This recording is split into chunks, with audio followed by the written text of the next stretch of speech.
Հուսամյան, այսօր հայտնի դարձավ երեկ էլ եւս, որ Նիկոլ Փաշինյանը խաղաղության մրցանակ է ստանում։ Այսօր նաեւ Թրամփը նրան հրավիրել է խաղաղության խորհրդին միանալ Գազայի հետ կապված։ Փաստորեն Հայաստանի իշխանության ղեկավարը խաղաղություն է բերել ամբողջ աշխարհում դա գիտակցում ենք, բայց մենք դժգոհում ենք, որ իրական խաղաղություն չի, այն ինչ կոչվում է թրիփի ճանապարհ եւ այլն։ Տեսեք, այդ խաղաղություն ասածը միշտ էլ իրենք կգնահատեն, եթե իրենց շահերից բխող որևէ լուծում է լինում։ Մենք տեսնում ենք, չէ, աշխարհում ինչ է կատարվում։ Աշխարհում այլևս որևէ օրենք, կարգ չի գործում, գործում է ուժի իրավունքը եւ ովի ինչ կարողանում անում է։ Այն ինչ որ այսօր մենք տեսնում ենք Վենեսուելայի հետ կապված, Գրենլանդիայի հետ կապված, Գազայի հետ կապված, մեր տարածաշրջանի հետ կապված, այս աշխարհի ամբողջ ընթացակարգերի կարգի վայր շուռ գալա նշանակում։ Եվ այս մթնոլորտում բնական է խոսել ինչ որ արժեքների մասին, որ խաղաղությունը արժեք է, իհարկե։ Եվ իրական կայուն խաղաղությունը նախ նշանակում է, որ այն պետք է ձեռք բերվի նկատի ունենալով կողմերի օրինական պահանջները եւ դրանց բավարարման ուղղությամբ պետք է այդ գործընթացը տեղի ունենա։ Բայց մենք այստեղ ոչ մի օրինական մեր պահանջի մասին խոսել չենք կարող, մեր իրավունքների որևէ արձանագրման մասին չենք կարող, որովհետև տեսնում ենք ինչ է զիջվում այս ընթացքում եւ այդ զիջումները, այո, նպաստում են մնացած բոլորի շահերի սպասարկմանը։ Եվ այդ շահերի սպասարկման արդյունքում ձեռք բերված այսպես կոչված զինադադարը, մենք դա անվանում ենք ոչ թե խաղաղություն, այլ ժամանակավոր զինադադար, եւ այդ զինադադարը կարող է ցանկացած պահի խախտվել,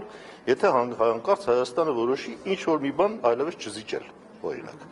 Եվ սա կբերի նոր բախումների։ Այսինքն այս խաղաղություն ասածը այնքան ձևական է, որ որևէ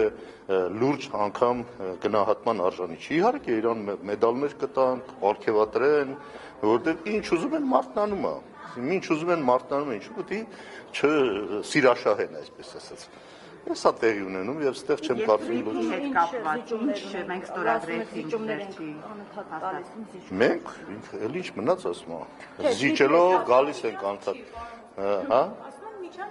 հա դե իրանք ասում են միջանցք չի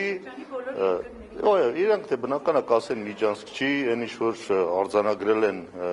նախ առաջի պարբերությունը ամեն ինչ խոսում է այս փաստաթղթի արժեքի մասին առաջի պարբերությամբ ինչ որ ստորագրել են Վաշինգտոնում, այս վերջերս արդեն, ասվում է, որ սա իրավական ուժ չունեցող փաստաթուղթ է։ Այսինքն ներկայացնում են այստեղ որպես դե յուրե հաստատված, այսպես ասած, խաղաղություն եւ թրիփ, որը որևէ կապ չունի ինքնիշխանության սահմանափակման հետ, ուղղակի ծիծաղ է առաջացնում։ Եթե պարզ խոսքով ասենք, մենք ունենք այսօր 26% ինքնիշխանություն։ Այնքան, ինչքան մեզ տրամադրել են, որ մենք այդտեղից կարող ենք մասնաբաժին ունենալ, շահաբաժին ունենալ։ Ինչ է, 26%-ով։ Դա ամբողջ քո տարածքով անցնում է ճանապարհ։ Վետոյի իրավունք ասում էր Ոչ մի վետոյի իրավունք էլ չունենք։ Դե այդ իր ասածները եւ գրածների տարբերությունը մենք արդեն պետք է սովորենք տեսնել եւ իրականում թե ինչ ուղղությամբ էս ամեն ինչը գնում, նույնպես պիտի կարողանանք տեսնել։ Այսինքն ակնհայտ է քո տարածքով ճանապարհ ես տալիս, իմ տարածքն է, չէ՞, բայց այդ տարածքի տնօրինությունը միայն դու 26%-ով ունես։ Այսինքն 74%-ը տալիս ես իրանց 49 տարով, հետո եւս 50 տարի դրան գումարվելու է,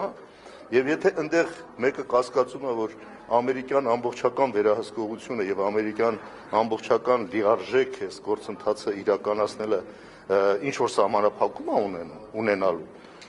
նայեք տեսեք Ամերիկան ինչպես է վարվում մյուսների հետ։ Այսինքն Հայաստանը ինչպես կարող է այնտեղ ինչ որ վետոյի մասին ծպտալ։ Բայց ասում են Պարուբյանյան կներեք, ասում են, որ դա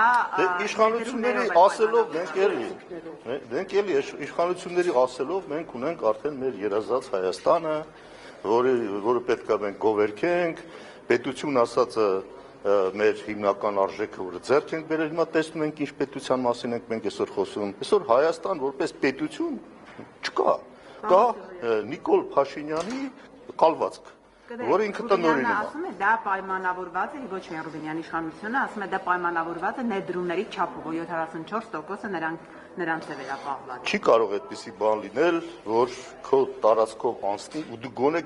կես-կես չլնես, էլի։ Այսինքն հասկանում եք, սա այն աստիճանի մեզ ուղղակի նվաստացնող բան է, որ ինչ պետք է օրինակ բանը, այս ինչ են սկսել, ինչից են սկսել բանակցելը, որ հասել են 26%-ի, չէ՞։